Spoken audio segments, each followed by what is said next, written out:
Hey everyone, how you doing today? It's me, David, coming to you from my whiskey den here in Central Ohio. Hope your day is going pretty well. Every day I'm down here in the whiskey den doing a little sampling.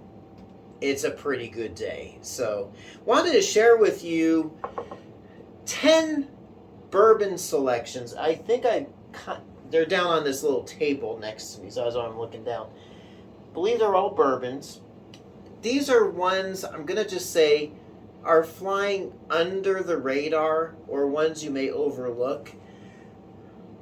Maybe ones that you can't find unless you go to a certain area. And ones that I recommend that maybe you give a try.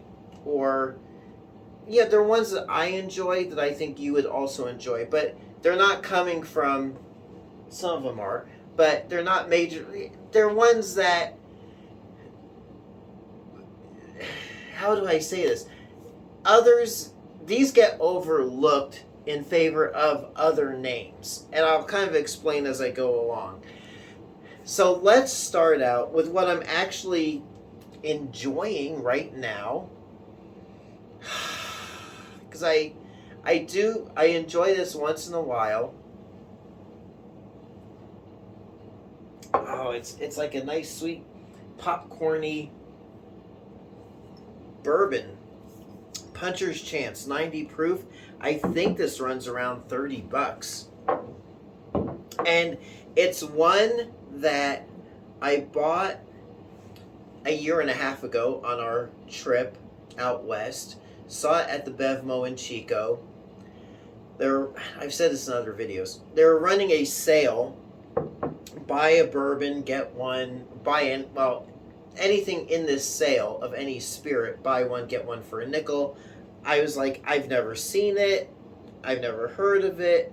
But lo and behold, yeah, it's available here in Ohio. But I bought it not knowing that.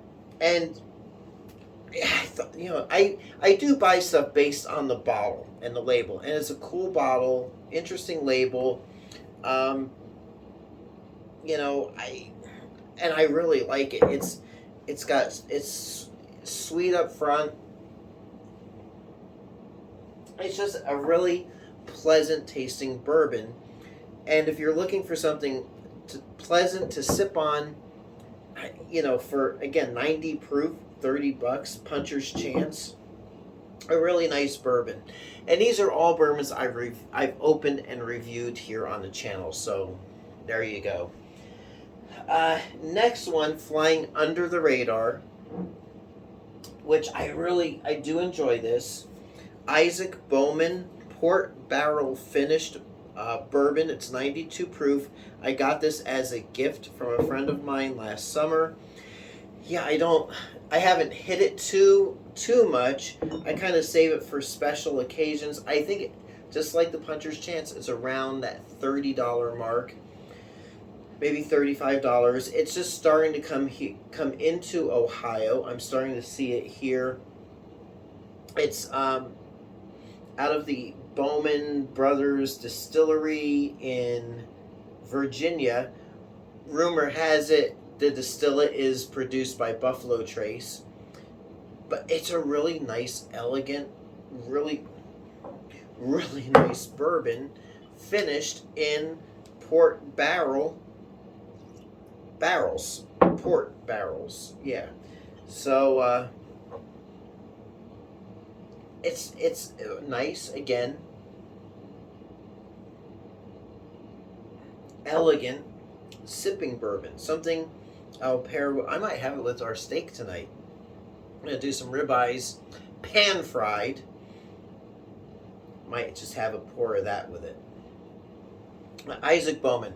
Also look for Bowman Brothers. Which is, I believe, about the same thing, not finished in the port barrels. Just a good, smooth bourbon, but again, under the radar. People aren't really talking about it, but they should be. I really enjoy it. Next two are actually, I'm going to put them together. JTS Brown, Bottled in Bond, and JW Danton, Bottled in Bond. Both are from Heaven Hill, same mash bill, 4-year age statement. I assume they are from different distillate seasons, because J.W. Dant's a little bit sweeter. This one's a little more savory. People, and this is what I'm talking about with this video, people seem to go gaga for, in my opinion, no apparent reason, for Evan Williams Bottled and Bond, again out of Heaven Hill, same mash bill, 4-year age statement, Bottled and Bond. But these both are so much better than Evan Williams Bottled and Bond. People are going for the Evan Williams name, thinking it's such a great Bottled and Bond value, when you have these two, which are about $15 each a bottle. The Evan Williams Bottled and Bond is about $20, and these are so much better, so much more satisfying than that Evan Williams, which I think is just a trash Bottled and Bond bourbon. But that's my taste. Sorry if you like it. Don't mean to offend you. But if you see either one of these, go for it. Buy them. Excellent, excellent Bottled and Bond bourbons. Kind of along that same route, we're going to go with Ancient Age 10-star.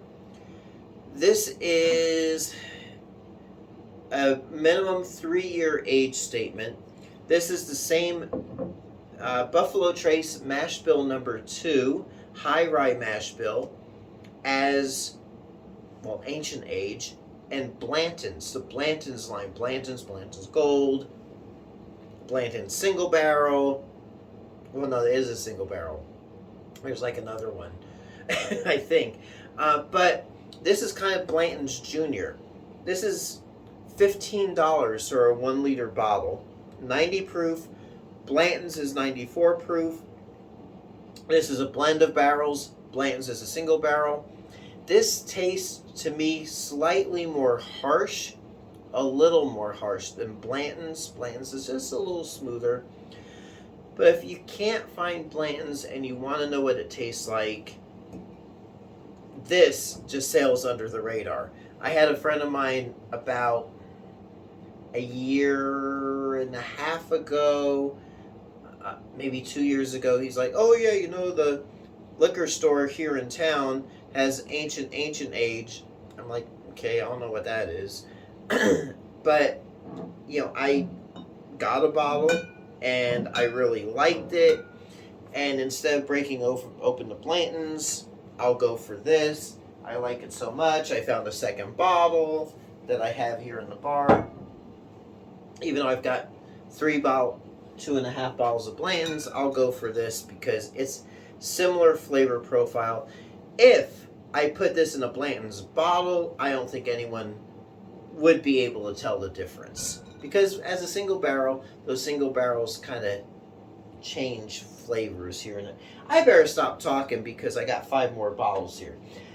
All right, the next one was a gift to me by my friends Alan and Autumn out of in Indiana. Legent.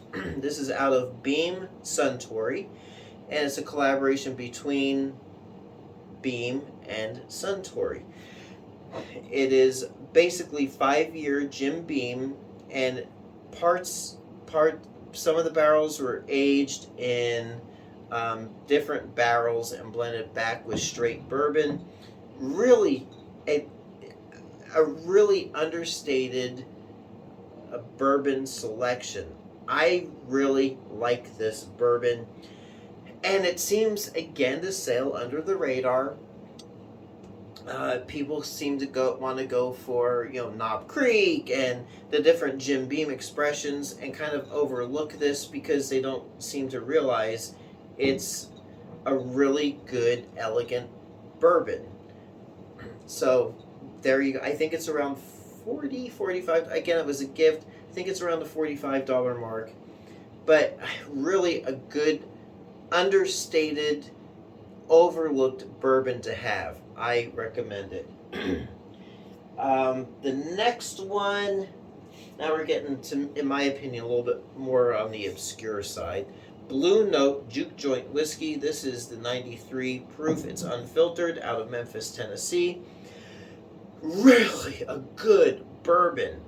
This obviously is a go-to, and I kind of like to take some of these bottles slow, because with the Blue Note, I can't get it here in Ohio.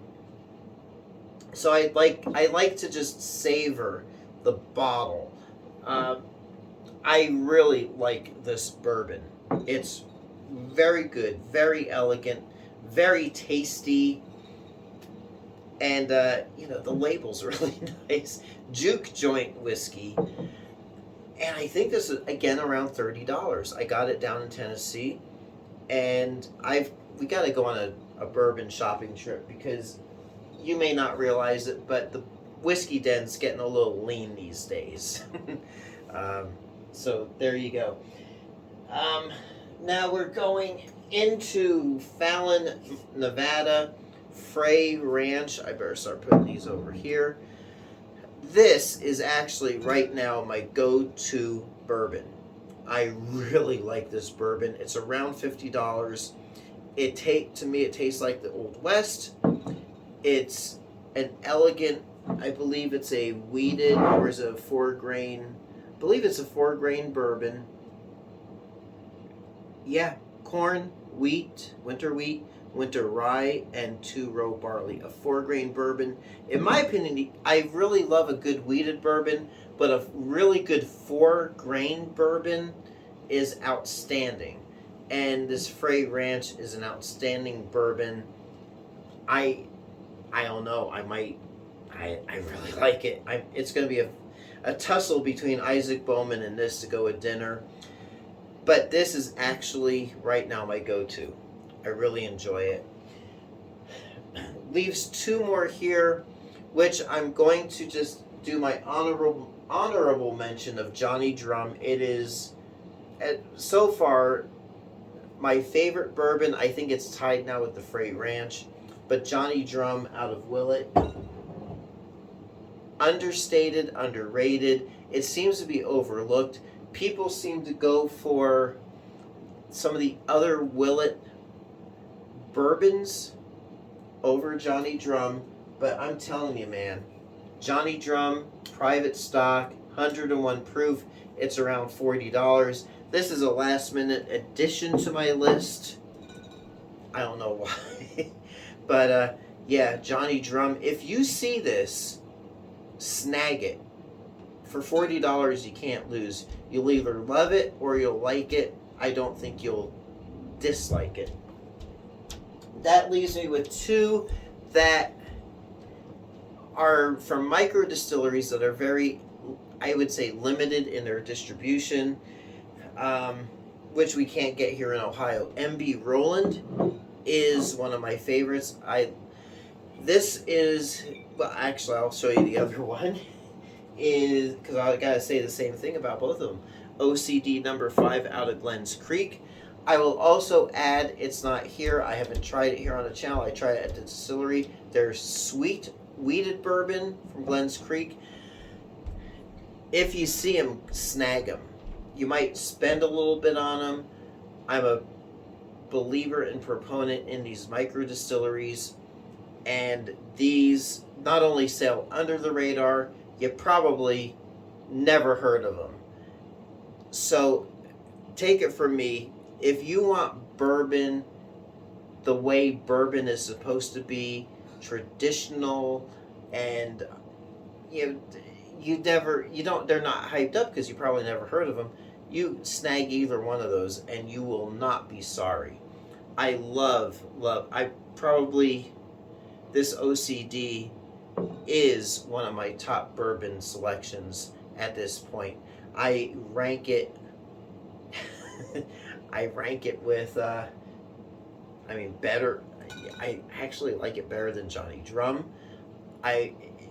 You give me anything from Buffalo Trace or anything from the big boys, this will handily defeat it. So there you go. These are my selections. Underrated, under the radar bourbons, which I think you should be going for anywhere from the $15 mark, and we're going up to like $65, $70 for that, and anywhere in between. So I think we've covered the full range of these selections. Do you have anything that you think is under that radar that we should be looking for? Let me know in the comments. And until next time, it's me, David, coming to you from my whiskey den here in Central Ohio. I hope your next pour is your best pour. We'll catch you soon, and thank you so much for watching. Hey everyone, if you like what you see, please like and subscribe so you can be notified of future videos as they drop. Thanks for watching.